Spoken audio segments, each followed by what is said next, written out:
আসসালামু আলাইকুম, স্বাগত জানাচ্ছি ডিডিবি নিউজ 24 এর আন্তর্জাতিক সংবাদে। সংবাদের শুরুতেই থাকছে সংবাদ শিরোনাম। ট্রাম্পের ইরানে হামলার হুমকির জবাব দিলেন পেজেশকিয়ান।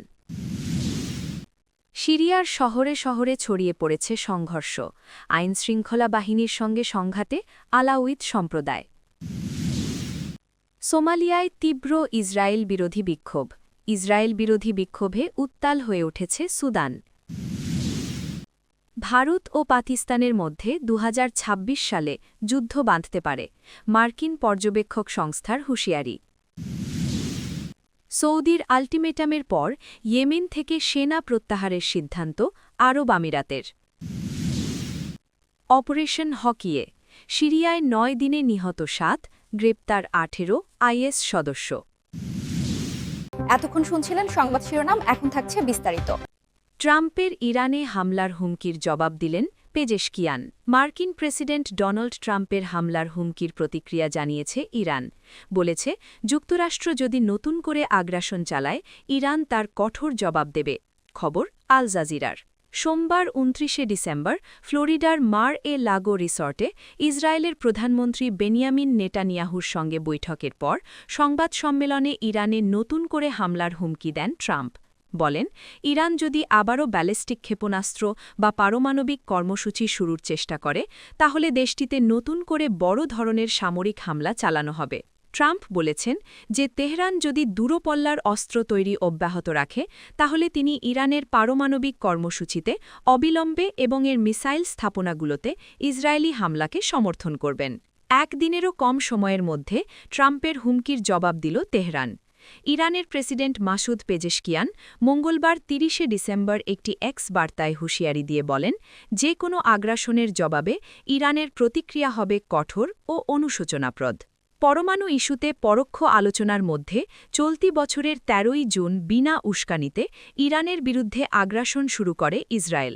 জবাবে ইরানও ইসরায়েল জুড়ে পাল্টা ড্রোন ও ব্যালিস্টিক ক্ষেপণাস্ত্র হামলা শুরু করে। এক পর্যায়ে 22 জুন আন্তর্জাতিক আইনের গুরুতর লঙ্ঘন করে 3টি ইরানি পারমাণবিক স্থাপনায় বোমা ভাঙি চালিয়ে মার্কিন যুক্তরাষ্ট্র ওই সংঘাতে জড়ায়। পরে ইসরায়েলের পাশাপাশি কাতারে অবস্থিত মার্কিন সামরিক ঘাঁটি আল উদেইদ বিমান ঘাঁটিতে ক্ষেপণাস্ত্র ছোড়ে ইরান। যদিও যুক্তরাষ্ট্রের মধ্যস্থতাতেই 24 জুন ইরান ও ইসরায়েলের মধ্যে যুদ্ধবিরতি কার্যকর হয়। 12 দিনের ওই সংঘাতে ইরানে সহস্রাধিক মানুষ নিহত হন, যাদের মধ্যে সামরিক কমান্ডার, পারমাণবিক বিজ্ঞানী এবং বেসামরিক নাগরিকও ছিলেন।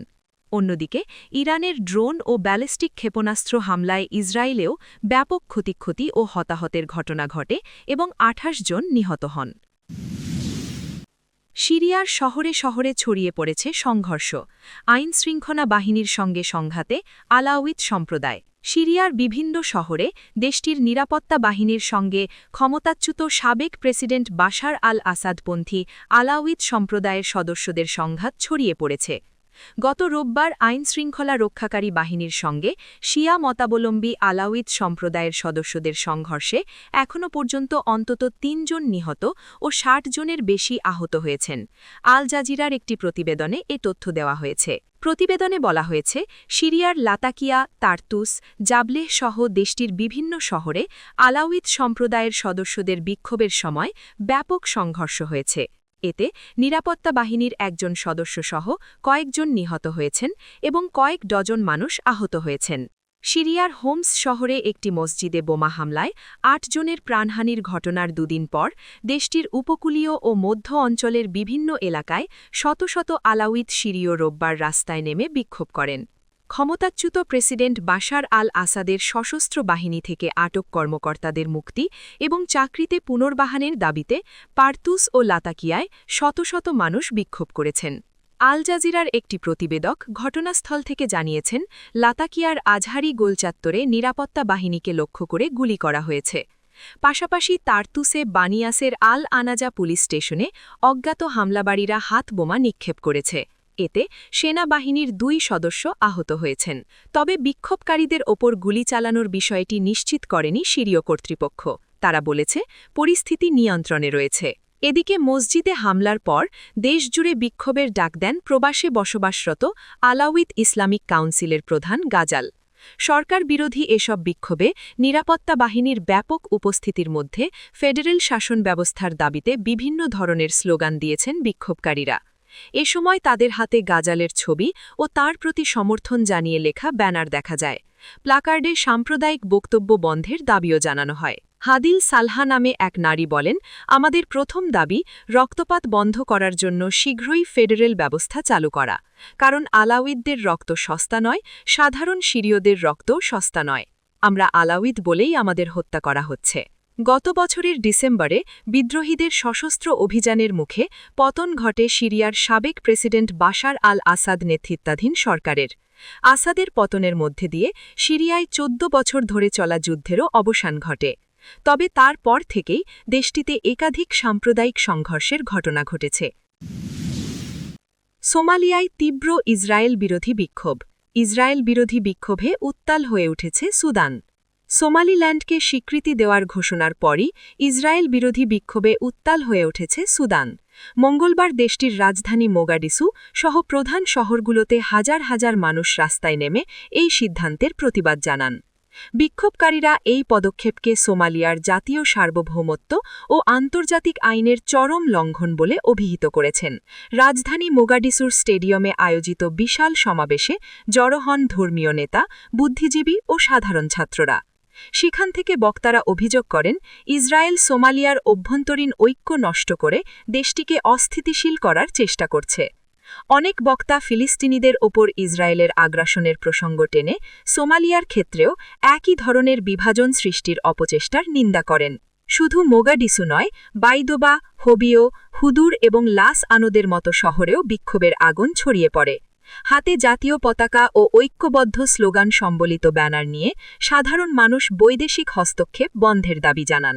১৯৯১ সালে সোমালিয়ার উত্তরাঞ্চল নিজেকে স্বাধীন ঘোষণা করে সোমালিল্যান্ড নাম দিলেও এতদিন বিশ্বের কোনো দেশ তাকে আনুষ্ঠানিক স্বীকৃতি দেয়নি।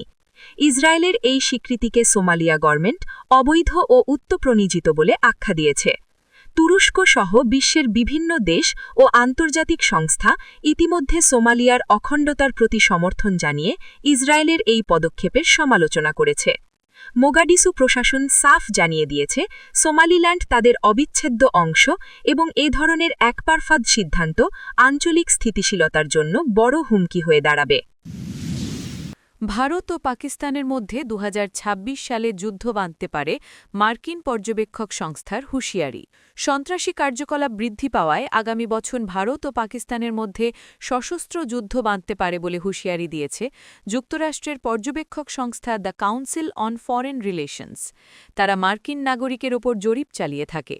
সংস্থাটির বিশেষজ্ঞরা বলেছেন, ট্রাম্প প্রশাসন নয়াদিল্লি ও ইসলামাবাদের মধ্যকার উত্তেজনা নিরসনে কাজ করেছে। চলতি বছরের মে মাসে ভারত ও পাকিস্তানের মধ্যে ৪ দিনব্যাপী রক্তক্ষয়ী সংঘর্ষ হয়। এর আগের মাসে ভারত নিয়ন্ত্রিত জম্মু ও কাশ্মীরের পহেলগামে সন্ত্রাসী হামলায় ২৬ পর্যটক নিহত হন। এ হামলার পেছনে পাকিস্তান দায়ী অভিযোগ তুলে পাকিস্তানের মে মাসে হামলা চালায় ভারত।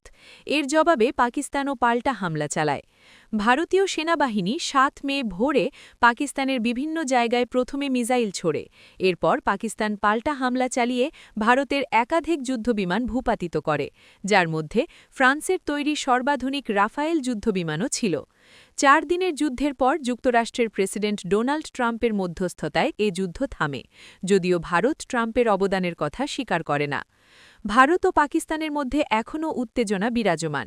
দুই দেশই সীমান্তে সার্বক্ষণিক সেনাদের প্রস্তুত রাখে। এছাড়া যুদ্ধবিমানও যে কোনো সময় অভিযান চালানোর জন্য থাকে প্রস্তুত। সৌদির আল্টিমেটামের পর ইয়েমেন থেকে সেনা প্রত্যাহারের সিদ্ধান্ত আরব আমিরাতের। সৌদি আরবের আল্টিমেটামের পর ইয়েমেনে নিজেদের মিশন সমাপ্তির ঘোষণা দিয়েছে সংযুক্ত আরব আমিরাত। শীঘ্রই ইয়েমেন থেকে সব সেনাদের প্রত্যাহার করে নেওয়া হবে বলেও জানিয়েছে আবুধাবি। স্থানীয় সময় মঙ্গলবার ৩০ ডিসেম্বর এই তথ্য জানিয়েছে আরব আমিরাত। খবর রয়টার্সের। এই ঘোষণার কয়েক ঘণ্টা আগে সৌদি নেতৃত্বাধীন জোট বাহিনী দক্ষিণ ইয়েমেনের মুকাল্লা বন্দরে হামলা চালায়। ইয়েমেনের বিচ্ছিন্নতাবাদী সশস্ত্র রাজনৈতিক গোষ্ঠী সাউদার্ন ট্রানজিশনাল কাউন্সিলের এসটিসির সঙ্গে আমিরাতের আতাত এবং এই ইস্যুতে সৌদির সঙ্গে তিক্ততা ও আস্থার সংকটের জেরে গতকাল মঙ্গলবার আবুধাবির উদ্দেশ্যে আল্টিমেটাম দিয়েছিল রিয়াদ। সৌদি সেনাবাহিনীর পক্ষ থেকে আবুধাবিকে সাফ জানিয়ে দেওয়া হয়েছিল পরবর্তী ২৪ ঘণ্টার মধ্যে তাদের সেনাদের ইয়েমেন ত্যাগ করতে হবে। সৌদি এই নজিরবিহীন আল্টিমেটাম এবং সরাসরি সামরিক চাপের মুখে শেষ পর্যন্ত নিজেদের অবস্থান থেকে সরে এসে সেনা প্রত্যাহারের সিদ্ধান্ত নিতে বাধ্য হল সংযুক্ত আরব আমিরাত। ইয়েমেনে চলমান দীর্ঘ যুদ্ধের সূচনা ঘটে ২০১৪ সালে, যখন ইরান সমর্থিত হুথি বিদ্রোহীরা রাজধানী সানা দখল করে। এরপর তৎকালীন প্রেসিডেন্ট আব্দুর রাব্বু মানসুর হাদি সৌদি আরবে আশ্রয় নেন। হুথিদের প্রতিহত করা এবং হাদির সরকার পুনঃপ্রতিষ্ঠার লক্ষ্যে সৌদি আরব আমিরাত ও ইয়েমেনি সরকারি বাহিনীর সমন্বয়ে একটি শক্তিশালী সামরিক জোট গঠন করা হয়। ২০১৫ সাল থেকে ওই জোট ইয়েমেনে ব্যাপক বিমান হামলা ও স্থল অভিযান শুরু করে। তবে বহু বছরের সংঘর্ষের পরও হুথিদের পুরোপুরিভাবে পরাস্ত করা সম্ভব হয়নি, বরং সময়ের সাথে সাথে জোটের ভেতরেই ক্ষমতার বণ্টন, প্রভাব বিস্তার ও কৌশলগত লক্ষ্য নিয়ে মতবিরোধ স্পষ্ট হয়ে ওঠে। ২০১৯ সাল থেকে সংযুক্ত আরব আমিরাত ধীরে ধীরে ইয়েমেন থেকে তাদের সেনা উপস্থিতি কমাতে শুরু করে, যদিও প্রকাশ্যে তারা জোটের প্রতি সমর্থন অব্যাহত রাখে। একই সময়ে আমিরাত সমর্থিত দক্ষিণ ট্রানজিশনাল কাউন্সিল এসটিসি দক্ষিণ ইয়েমেনে নিজেদের নিয়ন্ত্রণ বিস্তারে সক্রিয় হয়ে ওঠে। এই তৎপরতা সৌদি সমর্থিত কেন্দ্রীয় সরকারের বাহিনীর জন্য একটি বড় চ্যালেঞ্জ হিসেবে দেখা দেয়। বর্তমান প্রেক্ষাপটে ইয়েমেন থেকে আমিরাতের সম্পূর্ণ সেনা প্রত্যাহারের ঘোষণা যুদ্ধের ময়দানে নতুন বাস্তবতা তৈরি করতে পারে বলে বিশ্লেষকদের ধারণা। এখন সৌদি আরব এককভাবে এই সংঘাত চালিয়ে যাবে নাকি ভিন্ন কোনো কূটনৈতিক বা সামরিক কৌশল গ্রহণ করবে, তা নিয়ে আন্তর্জাতিক অঙ্গনে নানা আলোচনা ও জল্পনা চলছে। অপারেশন হকিয়ে সিরিয়ায় ৯ দিনে নিহত ৭ জন, গ্রেফতার ১৮ জন আইএস শত্রু। সিরিয়ায় মার্কিন সিরীয় যৌথ বাহিনীর সামরিক অভিযান অপারেশন হকিয়ের ৯ দিনে নিহত ৭ জন এবং গ্রেফতার হন ১৮ জন আইএস যোদ্ধা। এছাড়া আইএসের কমপক্ষে ৪টি অস্ত্রাগার ধ্বংস করা হয়েছে। মার্কিন প্রতিরক্ষা বাহিনীর ইউএস সেন্ট্রাল কমান্ড শাখা গতকাল মঙ্গলবার এক বিবৃতিতে এই তথ্য জানিয়েছে। বিবৃতিতে ২০ ডিসেম্বর থেকে ২৯ ডিসেম্বর পর্যন্ত অভিযানের তথ্য দেওয়া হয়েছে। বলা হয়েছে, এই ৯ দিনে মোট ১১ দফা অভিযান চালানো হয়েছে আইএসের বিরুদ্ধে। সাবেক প্রেসিডেন্ট বাশার আল আসাদের সময় দেশের বিভিন্ন অঞ্চলে গৃহযুদ্ধের মধ্যে ২০১৪ সালে উত্থান ঘটে কট্টর ইসলামপন্থী আন্তর্জাতিক জঙ্গি গোষ্ঠী আইএসের। উত্থানের অল্প সময়ের মধ্যেই সিরিয়া ও ইরাকের বিস্তৃত ভূখণ্ড দখল করে নিজেদের আলাদা রাষ্ট্র প্রতিষ্ঠা করে আইএস। তবে এখন আইএসের সেই অবস্থা নেই। যুক্তরাষ্ট্র, ন্যাটো ও রুশ বাহিনীর অভিযানের সামনে টিকতে না পেরে মোট দখলকৃত ভূখণ্ডের মাত্র ১/৫ এলাকা বর্তমানে নিজেদের অধীনে রাখতে পেরেছেন আন্তর্জাতিক নিরাপত্তা ও রাজনীতি বিশ্লেষকেরা মনে করেন। এটুকু অংশ বেশিদিন আইএস নিজেদের অধীনে রাখতে পারবে না বলে মনে করেন আন্তর্জাতিক নিরাপত্তা ও রাজনীতি বিশ্লেষকেরা। আইএসের উত্থানের পর এই গোষ্ঠীকে দমনের জন্য সিরিয়ায় সেনা মোতায়েন করেছে যুক্তরাষ্ট্র। ২০১৪ সালে আইএসের উত্থানের পর সিরিয়ায় ২০০০ সেনা পাঠিয়েছিল যুক্তরাষ্ট্র। বর্তমানে সেখানে মার্কিন ঘাঁটিতে ১০০০ সেনা রয়েছেন। চলতি ডিসেম্বরের প্রথম দিকে সিরিয়ার মধ্যাঞ্চলীয় শহর পালমাইরাতে একটি মার্কিন সিরীয় গাড়িবহরকে লক্ষ্য করে বন্দুক হামলা চালিয়েছিল আইএস। সেই হামলায় ঘটনাস্থলেই নিহত হন ২ মার্কিন সেনা এবং তাদের এক দোভাষী এবং আহত হন আরও ৩ জন। সেই হামলার বদলা নিতে ২০ ডিসেম্বর থেকে সিরিয়ায় অপারেশন হকিয়ে শুরু করে যুক্তরাষ্ট্র। অভিযান শুরুর পর এক বিবৃতিতে মার্কিন প্রতিরক্ষামন্ত্রী পিট হেগসেথ বলেছিলেন, এটা কোনো যুদ্ধের শুরু নয়, বরং এই অভিযান হল প্রতিশোধমূলক পাল্টা পদক্ষেপ। এই অভিযান অব্যাহত থাকবে।